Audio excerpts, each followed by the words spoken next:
You know that feeling that you're carrying around a history that other people can't really see, but you can feel it in every single conversation, like you're just operating on a totally different frequency?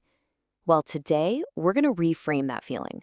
We're going to look at how psychology actually says that what you might call damage is really a kind of design.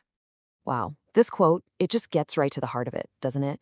It's not about how many years you've been alive, it's about the depth of life you've had to navigate in those years. It's that look, the look of someone who has walked through fire and come out the other side not just intact, but fundamentally forged. If that question hits home for you, then you are absolutely in the right place. That feeling, that sense of being disconnected from all the small stuff, that's not a flaw. No way. It's a perspective that you've earned by surviving the big stuff. And you know what? Psychology has a lot to say about what that experience actually built inside you. So let's dive in and rewrite that story. Okay, this is where we flip the script entirely. The story we usually tell ourselves is one of being broken, right? Or worn out. But what if the psychological reality is something way, way more powerful? Let's get into it. We hear so much about post-traumatic stress, or PTSD, but we hardly ever talk about its powerful flip side, post-traumatic growth.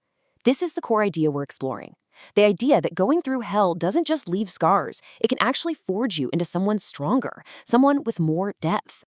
I love this because it lays out the reframe so clearly. On the one hand, you have the common story. You feel broken, but psychology sees someone who has been forged. You feel damaged, but you've actually adapted.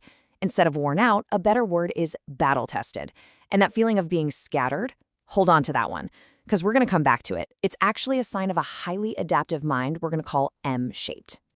So the first of these unique design features is this incredible power of perception.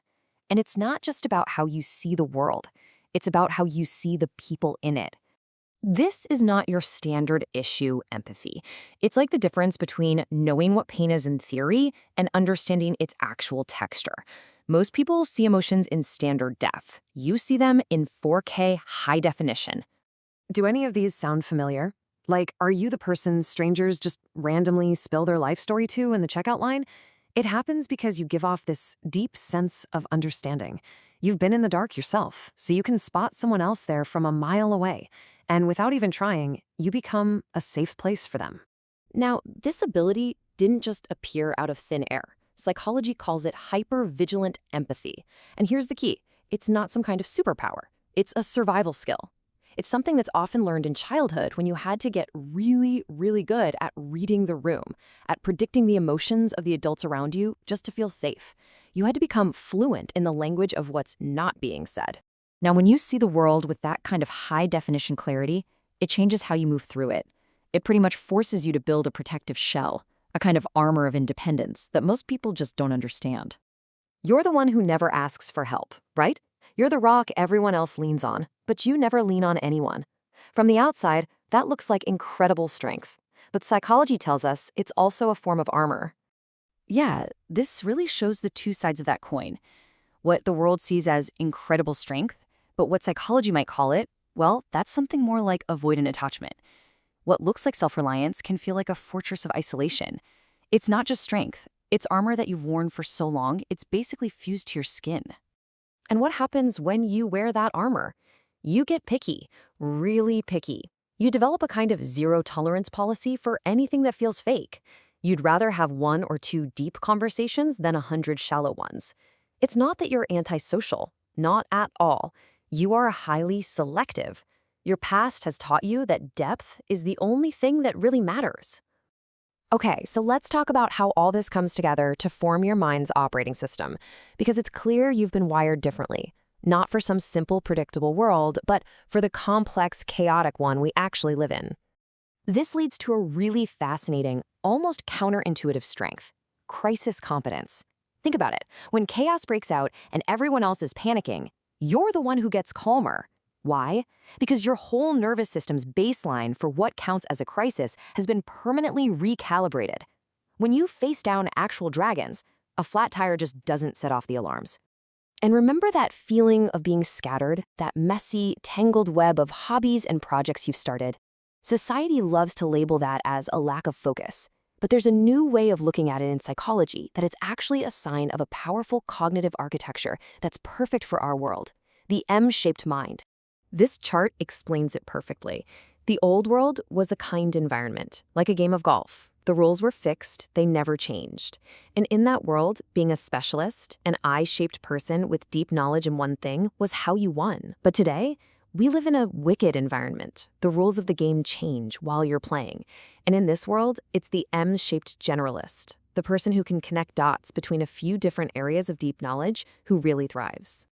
I mean, we've all had the first half of this quote thrown at us like an insult, right? A jack of all trades is a master of none. But people always leave off the second half. The full quote tells the real story, but oftentimes better than a master of one. Your ability to connect different ideas isn't a weakness. In a wicked world, it's your superpower. It's strategic adaptability. So let's bring all this together. We've got the high-def empathy, the armor of independence, the calm in a crisis. How do we take all these pieces and learn to see them not as a collection of scars, but as parts of a beautiful, stronger whole? Because this is the question that always hangs around in the back of your mind, isn't it? After everything, am I just damaged goods? Well, psychology and a really beautiful Japanese art form have a very clear answer for you. Absolutely not. It's the art of kintsugi. When a piece of pottery breaks, they don't throw it away. They painstakingly piece it back together, and they fill the cracks with a lacquer made of gold. The whole philosophy is that the object is more beautiful because it was broken. Its history, its repair, becomes its most stunning feature. So let's be perfectly clear about this. Those cracks from your past, the moments that broke you open, they are not flaws. They are proof that you healed. They are what made space for you to hold more light, more empathy, and more strength. Just like the kintsugi masters know, the cracks are where the gold goes in. So I'll leave you with this one question to take with you, a way to reframe your entire story. Don't see it as a tale of damage. See it as the construction manual for the incredibly resilient, perceptive person you are today. And just ask yourself, what if your history isn't what broke you, but what actually built you?